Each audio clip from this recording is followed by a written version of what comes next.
All right. Well, good morning, everybody. Uh, it's another beautiful morning. It's Saturday, May 9th, 2020. We made it through another week. That's right. You did too. You should be proud. That's an achievement for all of us. So it's 10:30. It's time for Saturday morning breakfast. And this morning, I have the same thing I had last week. I can't help myself. Chocolate chip pancake. Um, got a sweet tooth. I'm live here in Tallahassee, Florida, and it's a chilly day. And my guest this morning is a good friend. We've known each other for 13 years and counting. That's right. He's a fantastic woodwind multi-instrumentalist, great improviser, really fantastic performer. He's my good friend, Joe Goldberg. And there he is right there. Joe, good morning. Hello. Hi, John. Thanks for having me.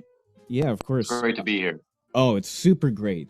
Thanks for getting up and waking up this morning and making the long trek out here to have breakfast with me. Yeah, this is it's a pleasure to be here, as I said. Well, do you have your breakfast with you? I think my breakfast is coming right now. I'm drinking this lovely French truck coffee that's a local New Orleans company, and I'm drinking it out of this Louisiana mug that was given to me by my fiance's parents for a birthday present. Thank you. Speaking of my fiance, can you pull up that picture? Oh yeah, Um, let me. she pulled the picture, John. She made a delicious challah bread last night. Yeah, there it is. There it is. And from that, this morning, as you can probably guess, now put it back on me. Put it back on me. She made challah French toast. Oh my god! Wow, that looks great. Yeah, it's really incredible. As is she. That's fantastic. That looks super delicious. That's what I wanted to have for breakfast this morning. Yeah. Well, as you know, I'm moving to Tallahassee at the end of this month, so maybe we can have some soon. That's right. That's some big news.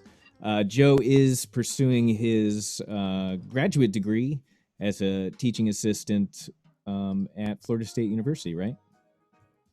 That's right. Fantastic. Joe, can you give yourself like a little musical background just so everybody is on the same page as far as who you are? Certainly. I I grew up to a musical household. My parents were musicians themselves. My dad played guitar and sang, and my mom played the washboard and sang in a Western swing style band, a la Bob Wills and the Terry Boys. There she is. Hi, Mom. Thanks for joining us.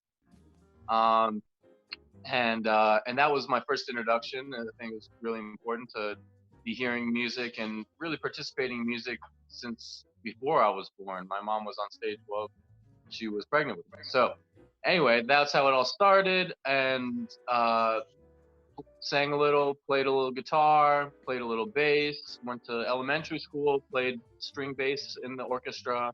Went to took some piano lessons. Went to middle school and played clarinet, French horn. Switched over to saxophone and trumpet. And then I think kind of like you, I just kind of got the bug of wow, all these instruments. You can kind of connect the same musical knowledge and try it out over a different instrument. That's what I was into, and that led to playing sousaphone in the marching band, and bassoon in the wind ensemble, and saxophone and doubles in jazz band, and I was arranging for the jazz band by the time I left high school, and then yeah, went to Florida State. And had some great teachers up there, including Bill Kennedy, um, and of course the J Master Marcus Roberts. That's right.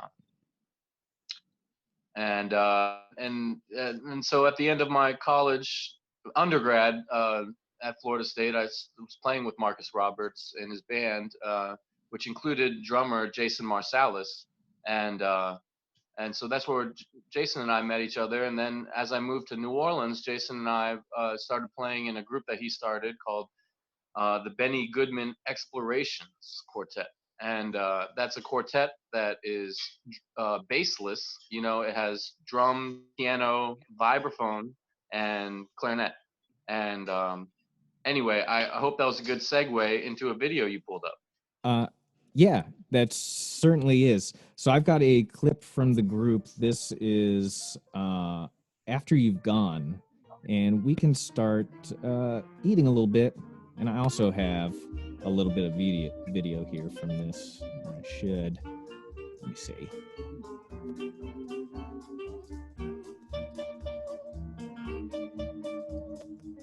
Yep.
All right, we're gonna slowly bring Joe back here.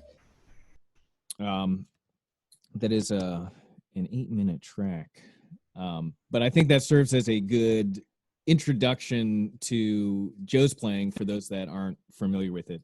He's a really talented player, like I had said before. So let's talk a little bit more. We're going to talk about doubling. You mentioned all the instruments that you played in your youth and growing up. As of lately in your full performance, professional performance career, how many instruments are you playing on a regular basis? That's a good question. And let me answer that. How many instruments was I playing maybe 3 months ago? Uh, because now it's a little different. But I would say, actually, let me answer this differently. When this whole lockdown started and we had to stay home, I decided to really tighten up my practice routine. Just reevaluate it with the extra time I had, and I decided to focus on four instruments and call them my primary instruments: clarinet, soprano saxophone, alto saxophone, and tenor saxophone. And so I'm putting equal amount of time into those throughout this um, current practice regimen of mine. And then I have what I would call, well, I don't know what I would call them, but just kind of like secondary or fifth instruments or whatever. And that being the trumpet, trombone, piano, and bass. There's, I mean, sometimes it's a problem because like I don't have all those instruments around here, so I'm actually practicing on a bass that my roommate Brett built out of a dresser drawer. So that's just what we have to do in these times, is adapt. And but yeah, to answer your question, right now it's those four woodwinds are my primary, and then everything else I take time to work on some fundamentals when I can. But that's, as you know, the struggle of a multi-instrumentalist is finding time to practice all those things, like anyone who has a busy life, you know? Yeah, we were talking about that on the phone real briefly earlier this week. I don't keep a real strict practice schedule with my doubles, um, but it sounds like you have been trying to keep, at least with the main doubles that you're working with. It sounds like you're doing more of a concrete practice regimen. Yeah, that's right. And I could happily talk about my practice regimen for 45 minutes, but let's just say it involves four uh, four main categories, which is sound production, technique, transcription, and then repertoire. And and I'd be happy to talk about it with anyone over Skype or phone and discussion, but I don't want to waste your time right now. Yeah, well, that was a good like overview of your doubling practice. I know this is probably a question that at least one person has. Um, what is your clarinet setup? I play on a an R13 buffet, Mm-hmm. and I actually purchased it from Greg Ajit, who lives down the block from me. Um, Ah, Brilliant clarinetist who I'm fortunate to get to interact with. Even during the quarantine, he comes by and we chat every once in a while. So I purchased it from him, maybe 5 or 6 years ago, and it's great. I love it. The mouthpiece is a Van Doren 5JB, and the reed is Roberto's Winds reeds. I actually use Roberto's on all my instruments, and it's a 3 medium. all right. Well, cool. I uh, There you go. I do like the Roberto's reeds. I used to use them. Uh, I gosh, I don't remember when it was that I used them, but I used them for a good long while. Um, but they're great reads. So Consistent. that's Yeah. that. What about your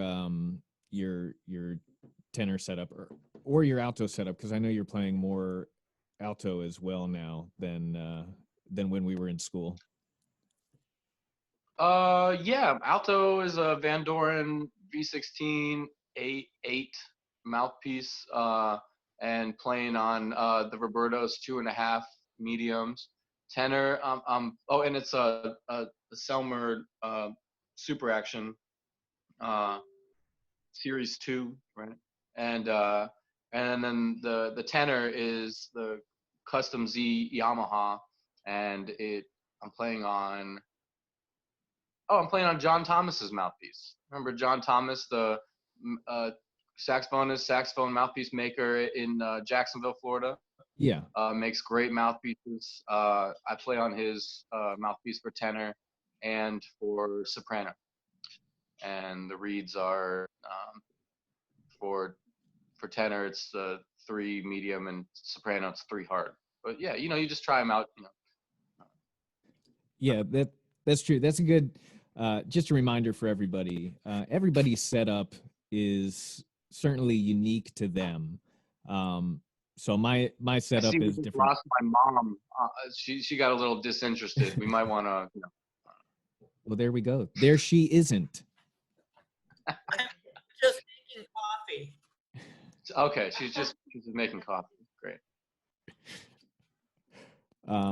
All right, so Joe, we're gonna move on to the next topic here. I'm gonna throw out a few things, and then we're gonna pull it all together with the topic.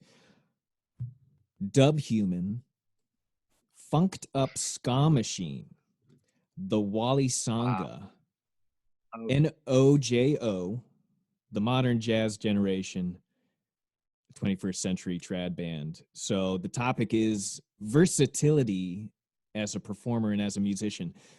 So tell us about all those different groups, how you got wow. involved with them, and like what those styles of music involved. Did I hear Dub Human in there? You did hear the group Dub Human. Because I think I saw Ricio Fruget on this list, and he was definitely a part of that with Dallas Strickland and Barry Stevenson and Gerald Johnson, and it was all in Tallahassee while I was at FSU, and it was a dub reggae group where we played original music. It was a lot of fun. Um, I also played in that group called Funked Up Ska Machine. My roommate Brett Gardner started that band. It was me.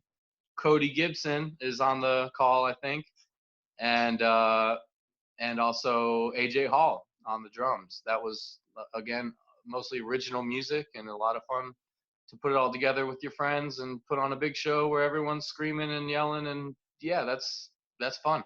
Um, and then there's the modern jazz generation, and uh, which is a very powerful group uh, of jazz musicians that have been mentored by the great Marcus Roberts, and it's a completely different style of entertainment, and um, but also, I think all these different groups have their validity and their purpose, and it's not the style of music that makes it right or wrong. It's the effectiveness. It's how many people enjoy it. It's how many people sing. How many people does it make feel better, or feel anything really. Uh, so playing, trying to be a part of all these bands. How do you uh, how do you deal with it? I mean, it is a challenge, and you do have to practice a lot of different things.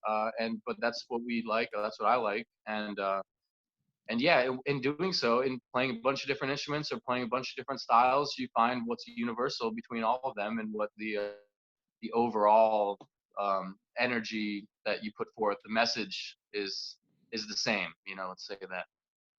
Yeah, that's a good thing. A good message. I, how did you? So with these groups, did I mean were you waiting around for these groups to call you for a gig? How did you make that work? Um,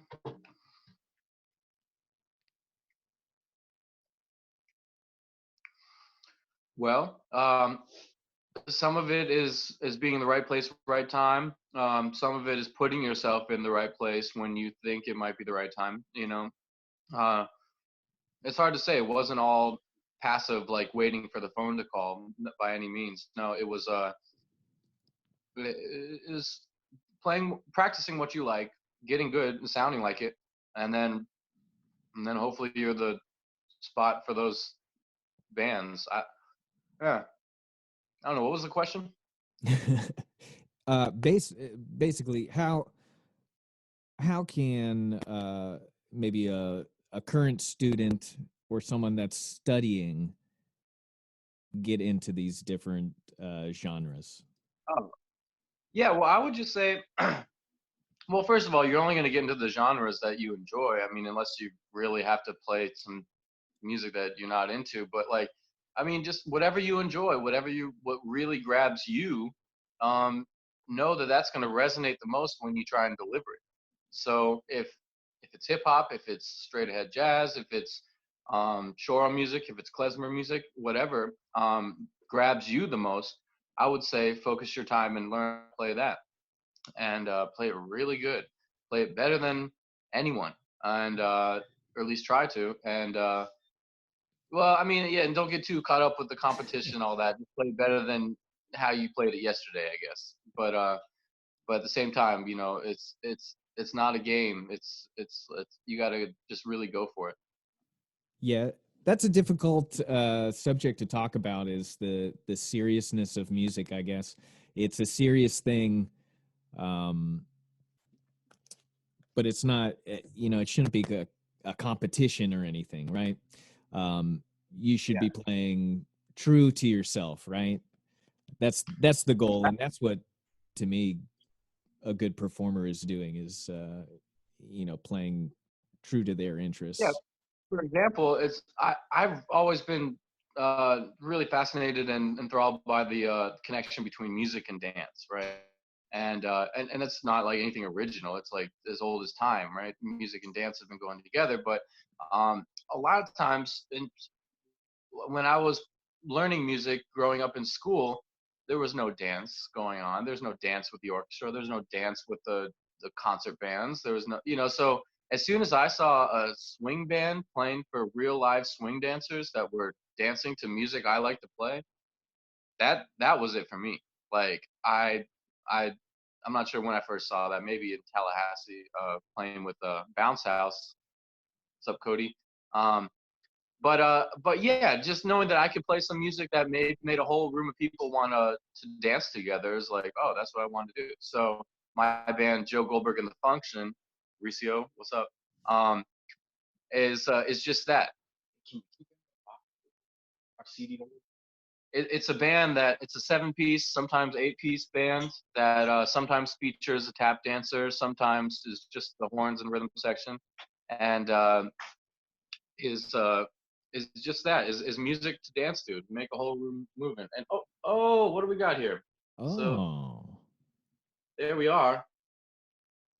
That was made by my roommate Brett Gardner, and we used to hold CDs when we had live performances back in the day. And that's something we can all get. Is this backwards? Is this gonna show up reversed like a oh mirror? no, it's forwards. Oh, great. Anyway, you can do what you want with that information. Um, Next question. Yeah, we'll segue into the final topic, which is one that jazz has a history of mentorship that um, I would say as the older generation of players are going away, this mentorship, it's not as prominent as it once was. But you get to experience some of that through your work with Marcus Roberts. So can you talk a little bit about being in the modern jazz generation and how that's shaped your career up to this point, and what working with Marcus has done overall to your playing and performance?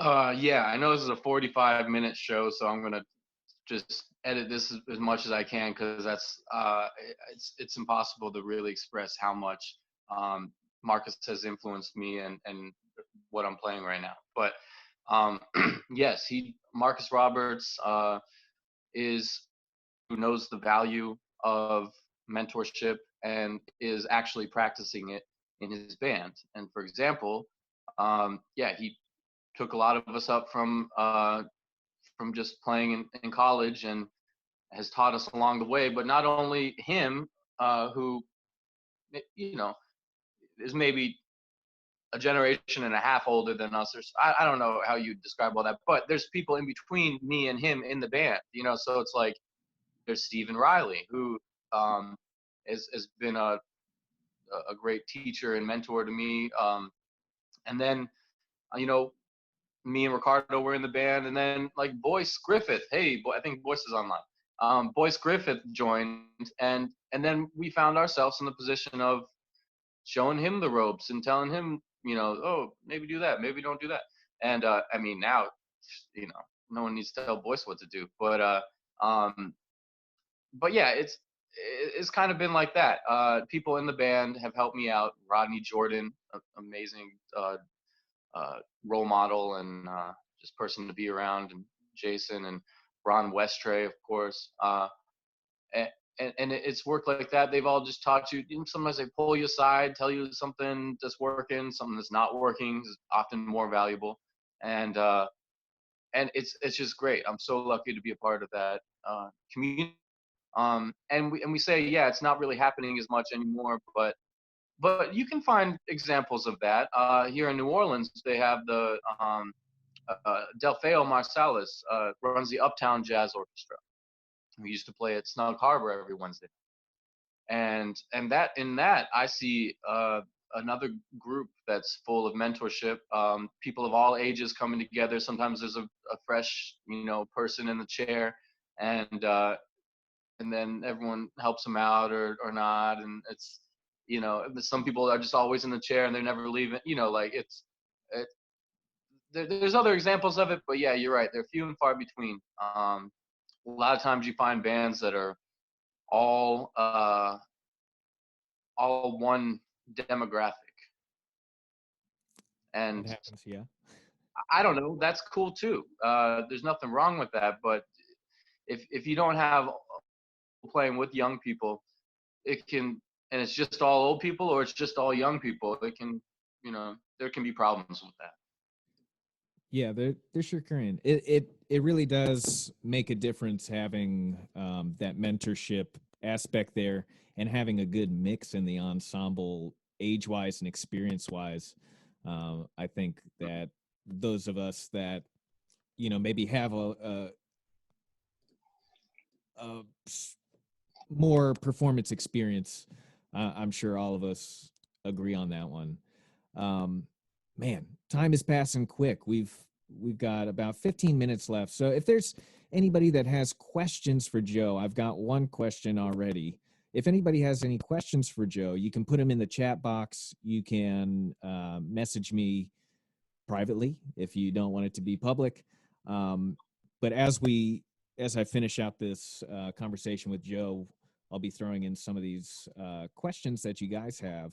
So this first one is from Lynn, and Lynn asks, with playing all these different instruments, as well as playing in different groups, what's your mindset when you switch from one instrument to another?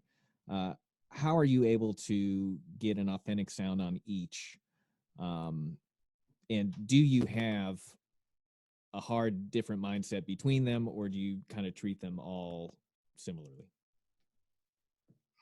It's a great question. I'd like to say good morning, Lynn. How are you doing? I believe this is Lynn Moore, Marx's manager, who I'm very good friends with, and we work together a lot. And yeah, as far as switching, like say it's in the middle of a song, and you have a clarinet part, and then you have to play some alto. Um, I've honestly, it's one of those things where I think if someone was thinking about it, they might not do it as good. And and if you were thinking about, if you're thinking about too much, it could hurt you. But yeah, there are definitely things to consider. Obviously, John, you know, there's embouchure changes that need to happen. So that definitely needs to happen. But that, I think it takes care of itself if you're practicing the instruments enough. When I hold a clarinet, I automatically know that, well, I can't do fly up an arpeggio like I can't on a saxophone. Oh, there's going to be the break in between. Like it kind of comes into play because I practice my clarinet and I practice my saxophone at separate times but equal times, and I think it happens. Another thing I'd like to point out is that when I transcribe for that specific instrument. I transcribe clarinet players and I transcribe uh, alto players and I transcribe tenor players. And so, like, Sonny Rollins has a different approach than Bird, although they're completely related. Um, I, I, I, I don't know. I guess my answer is that the preparation I do beforehand allows me to switch seamlessly, hopefully, during a song. All right. That's a good summary, is that preparation is key. As long as you have that preparation, your body takes over. That's what you're saying? That's what I'm saying. All right. So we've got next question is from, I believe, your dad, Bob. And it's, what are you listening to right now? Nothing. I'm listening to John. Well, so one of the things that I've been listening to for a long time, and I'm still listening to, is this album right here called Coltrane's Sound, right? And it's a really cool album cover. Has John Coltrane, McCoy Tyner, Jimmy Garrison, and Elvin Jones. That's a hot group. Anybody gonna catch me? No, Jimmy Garrison. That was a test. It's actually Steve Davis. Who knew? Anyway, it was recorded in 1960. It's just I don't know. There's a bunch of different sounds of Coltrane, a bunch of different recordings, and they all have different attributes. And some people like one or the other.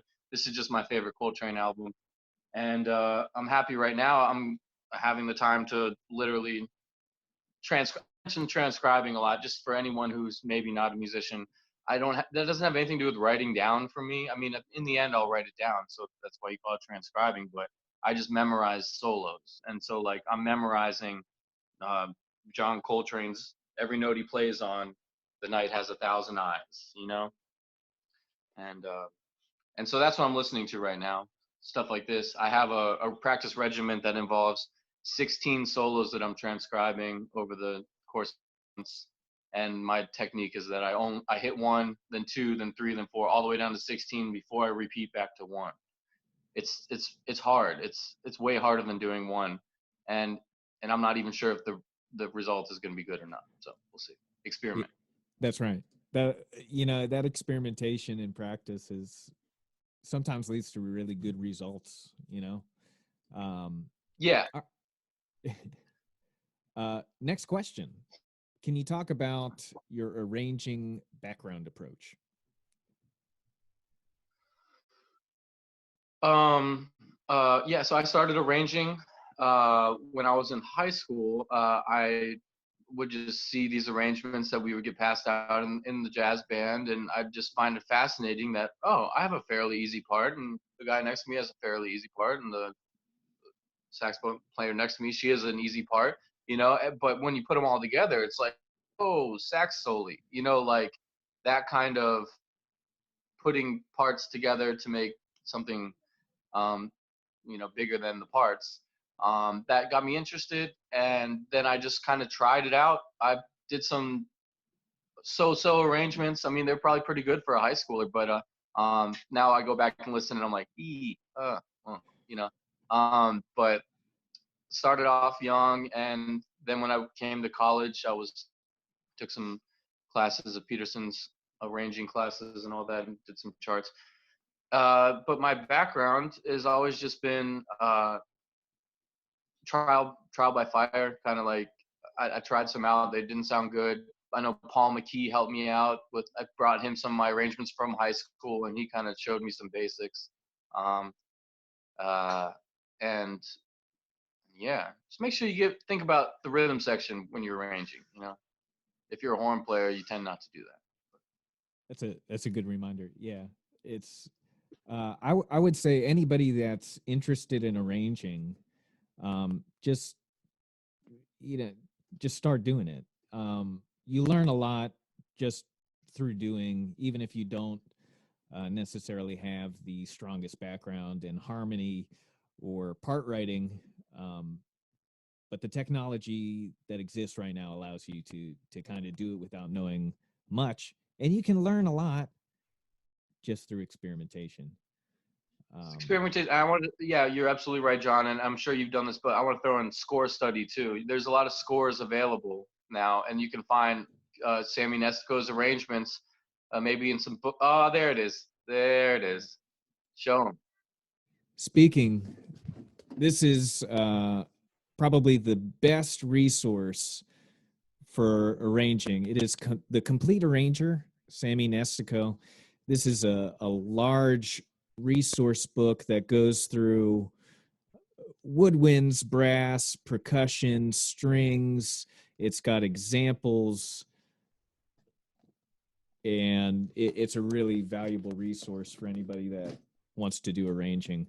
That is Sammy Nestico, the Complete Arranger. That was a good call out about score study. Um, but anyone that's into arranging, pick that book up. So Joe, we're getting close to the 11:15, our 45-minute mark. There's I, I I think there's several young woodwind musicians or younger woodwind musicians that are watching right now. Do you have any advice about practice, about you know, giving attention to instruments, or what to practice to to strengthen your skills across the doubles? Um, I'll just say that everyone has to find their own practice routine, and that's the first step in doing all this: is decide what's going to work for you and what you can commit to, and keeping it consistent and regular. And I feel like a hypocrite right now saying all that because it's really hard. You know, like I mean, like there's no at no time have I ever. Uh, well, I mean, now it might be pretty close, but I would say there's always something that comes up and makes you have to revamp it or rethink it, or oh, I'm not going to get that done. Oh, okay, well maybe done in 2 weeks instead of 1 week. You know, so just I would just say keep your goals in mind of what's the big goal, what do you actually like, what do you want to sound like, and then break that down to smaller goals. Okay, I need to practice this. Get a private teacher, John Olenek, Boyce, you know, uh, Joe I Goldberg. give lessons. Yeah, yeah. And and listen and do what works for you. But as far as all the different instruments, yeah, good luck. It's tough. It is tough. It's really tough. And I only It, play instruments in like the regular ensembles. I mean, John Olenek over here, we haven't even talked about shams today, have we? no, we haven't talked about shams or gemshorns or even the recorder, which is, uh, boy, shocking. You know, I wanted to share a quick picture, a throwback picture. This is, um, let's see, where is it? Where is it? Where is that? Sure you want to share your screen like that, huh? Okay, there we go. Oh yeah. Look at that. That I Oh, that believe, hat. yeah, that's a jazz hat for anyone that doesn't know. Um, yeah, this was our first year, our freshman year at FSU. This, I believe, was the first jam session at B Sharp's Jazz Cafe in Tallahassee, Florida. My hair looks actually very similar to that right now because I haven't had a haircut in months. We can't even confirm that's you, I don't think. Uh, you know, if I like move and blur myself a little bit and maybe shave real quick, it might pass. But that was 13 years ago. a little trip down memory lane. In fact, Yeah, I mean, and that just goes, like experimenting and trying stuff out. Someone told me that hat would make me sound better. I tried it and I thought it did maybe, but then someone told me it didn't. Like you find things out. That's a good example.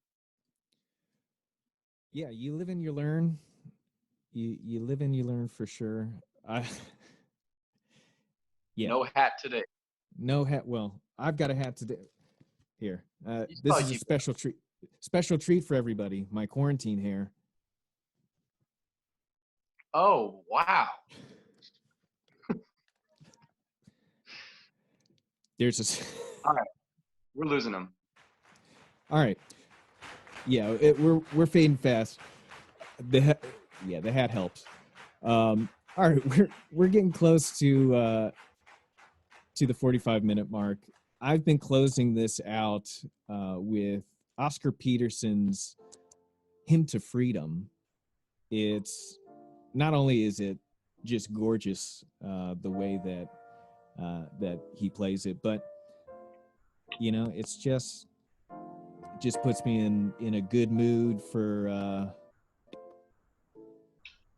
going, I guess. Joe, do you have any final words for us? I'm sorry we didn't get to listening to more music, so eating was a little hard today. I'm sorry. This is the first one that we've talked straight through kind of without listening. But do you have any final thoughts, any well wishes?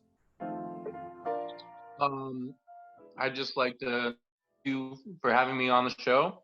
It's a great show. I love the show.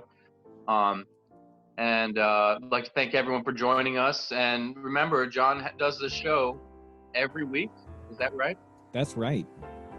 Every week you can tune in with John and have breakfast and meet a new, or get in touch with an old artist, meet a new artist, and learn something and listen to some good music. Yeah. Well, thank you for that plug there, Joe. Speaking of plugs, where can everybody find you, and where can they find your music, and all of that? Well, I have some stuff. I have Joe Goldberg Music Facebook. It's just called Joe Goldberg Music. My Instagram is, you can look up JG in the Function, or my website is joegoldbergmusic.com. Joe Goldberg. Let me type this up here. joegoldbergmusic.com. I think I typed that right. Or jginthefunction.com is our band website. jginthefunction.com. I'm also putting a link in. Wow, those. If you want to copy that link and paste it, that's a project that Joe's a part of right now. The Steve Pistorius Living Room Sections. Is that Steve Pistorius from FSU? No. Nope. No, I'm thinking of someone else. Brilliant. Thanks, Lynn. Good to see you. Steve Pistorius is a brilliant piano player who lives in New Orleans, and he's been me a lot of Sidney Bechet songs and Johnny Dodd songs, and it's been a great pleasure to play with him while I've been here. All right. Well, everybody, please check that out. Please check Joe out. Once again, you can find his website, www.joegoldbergmusic.com, or his group's website, www.jginthefunction.com, or his Facebook page, www.facebook.com/Joe Goldberg Music. And then on Instagram, his handle is, what is it one more time? Joe Goldberg 17? 18. Joe 18. Goldberg 18. Joe Because 18 is a special number in the Jewish religion. Fantastic. All right. Well, Joe, I'd like to thank you for getting up this morning and having breakfast with me and talking about music and just hanging out with me. It's been a minute, and I'm looking forward to helping you move in here in Tallahassee pretty soon here. And you know what? Maybe next time we do this, we can do in person, but socially distanced. You know, I can put you outside and throw a mic out there for you, and I'll be in here. It'll be great. Yeah. Yeah, we can try it out. We'll see. Time will tell. Well, thank you, everybody, for watching. Once again, I'm John Olenek. You can find me at johnolenek.com. Saturday Morning Breakfast is in conjunction with my Patreon page as well. That's www.patreon.com/John Olenek. So you can find more there. And boy, I hope you all have a good weekend and a good new week ahead. I hope you make it through safe and healthy, and have a great rest of your day. We're gonna let this play out and get on with life.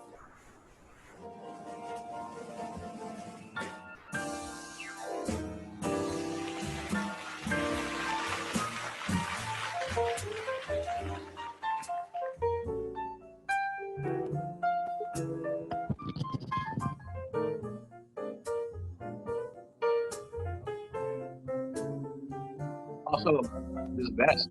My dad who's online, he got me this vest. I didn't get to wear it to any gigs, so I appreciate you giving me the opportunity to wear it.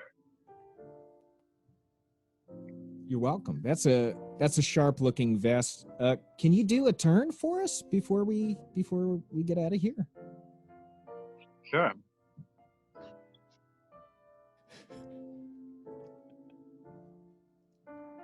You know? And in true fashion, you are wearing the Zoom uniform, no pants.